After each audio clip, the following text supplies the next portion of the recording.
Hi, I'm McQueen, and I'd like to take a little time today to talk to you about how to make an effective PowerPoint. Now, I'd like to start out by just talking about some things to avoid, some things not to do. And here's what I think is a really good example of a bad slide. Now, I probably should start by saying that there are a lot of different approaches to how to do PowerPoint, and it's not my goal to... Do you see what's wrong with the slide? There are a couple of problems here. And the first problem is that this slide has absolutely nothing to do with what I'm saying. Think about it. I was talking to you about my approach to doing PowerPoint, and all of this has to do with the history of PowerPoint. Now, maybe this is information that I want to give you, but if this is important information, then I need to be talking about what you're looking at, because otherwise this is distracting. It's impossible for you to read this and simultaneously hear what I'm saying. So as a result, I'm going to walk over here because I don't want you reading this. I want you listening to me. And this is a mistake that I see a lot of people make. The second problem with this example is that there's just simply too much information. Our human brains just cannot process all of this information at one time. Now, this is a bit better. We can improve it slightly here, but it's still a pretty bad approach.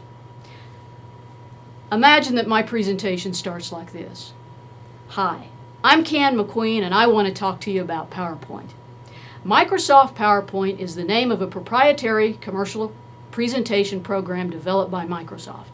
It was officially launched on May 22, 1990 as part of the Microsoft Office suite. Originally designated for the Macintosh computer, get the idea? I'm sure we've all had the experience of having to listen to someone give a speech when all they're doing is standing there with a piece of paper reading. It's not a good way to give a speech. And simply taking the words off of the page and putting it on a PowerPoint slide does not make it any better. It's redundant, and people don't like to be read to. Now, it helps to bring in the bullet points one at a time, but this doesn't help at all. Microsoft PowerPoint is the name of a proprietary commercial presentation program developed by Microsoft. It was officially launched on May 22, 1990. Now, PowerPoint has some wonderful special effects, and they can be used very effectively, but they can also be misused, and when they are, they're just distracting. So for the most part, as you bring ideas in and out of your slides, you want to be subtle about it. Simply using the appear, where the lines just pop up, is fine, or you might want to do something subtle, like make something fade on or fade off. But you want to save the really fancy things for emphasis. I use PowerPoint for two things. And the first thing is it provides me with an outline. It just serves as a reminder of what I want to say. And the second thing is that it's a wonderful way to provide illustrations. Now let's take that bad slide and let's make it just a little bit better.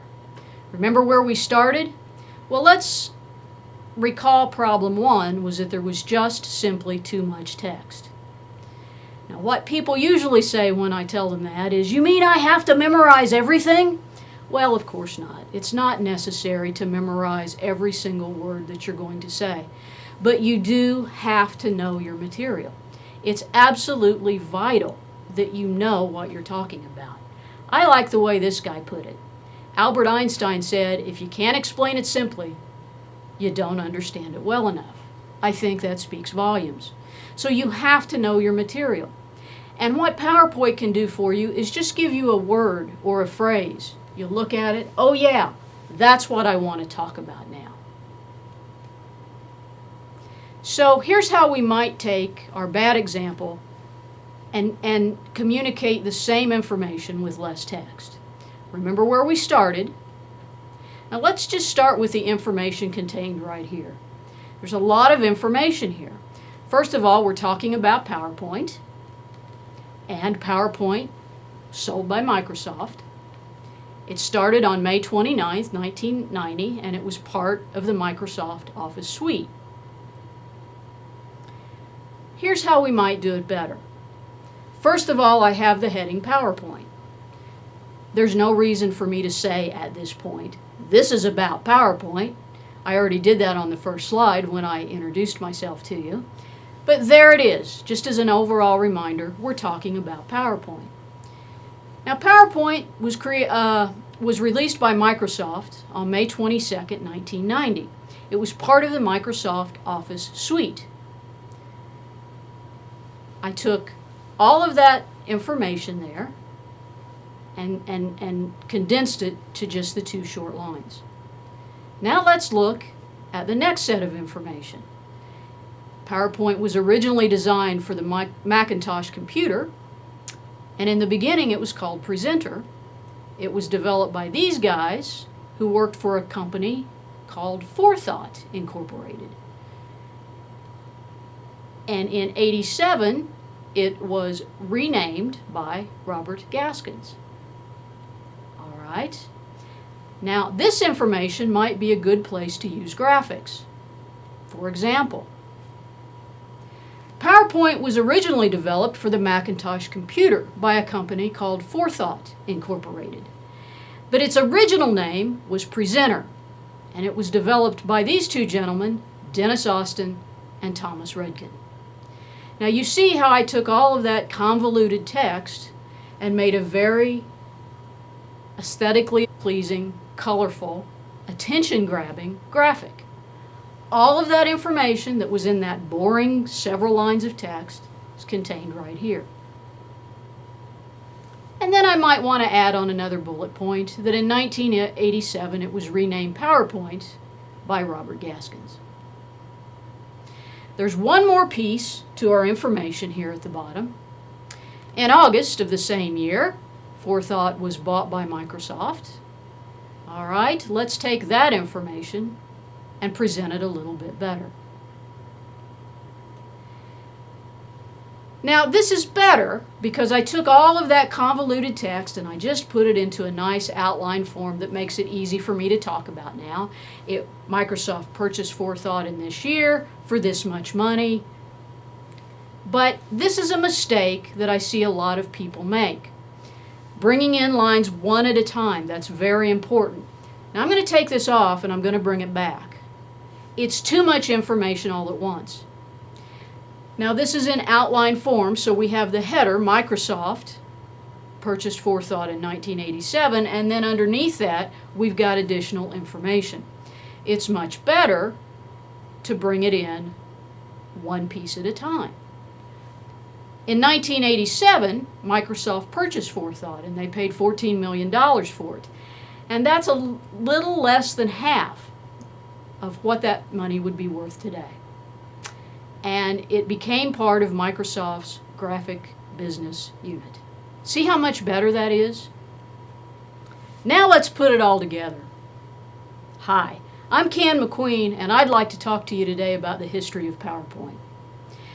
PowerPoint was released by Microsoft on May 22nd, 1990, and it was part of the original Microsoft Office suite, which included Microsoft Word, Microsoft Excel, and of course, Microsoft PowerPoint.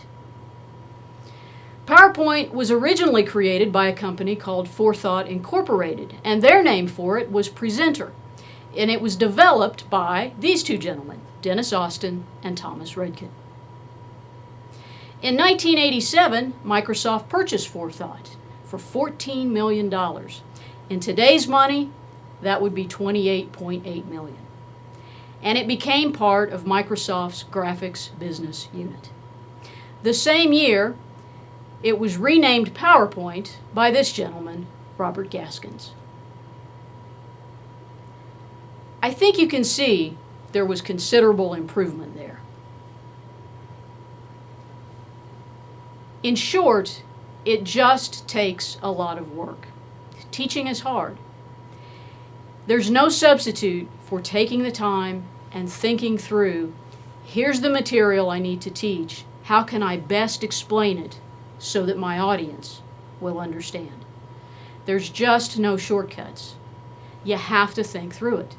PowerPoint can't take poor preparation and make it good. As an example of the amount of work, this is one slide.